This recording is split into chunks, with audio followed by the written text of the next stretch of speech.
লাগছে। ভালো আছেন ছোটমা? হ্যাঁ হ্যাঁ ভালো আছি। তুমি ভালো আছো মধু? হ্যাঁ ছোটমা ভালো আছি। যাই বাড়ি পানে যাই, পরে কথা হবে।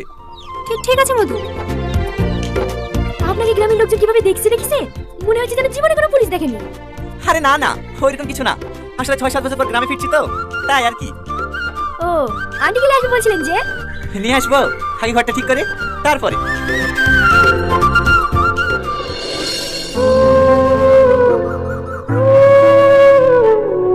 এটা আপনার বাড়ি? হ্যাঁ, এখানে আপনি থাকবে? এখানে থেকে যে সুখ আমি পাবো, সে সুখ আমি কোটি টাকার ঘরেও পাবো না। সত্যি তোমাকে যতই দেখছি ততই মুগ্ধ হয়ে যাচ্ছি। কি হলো, কি ভাবছো?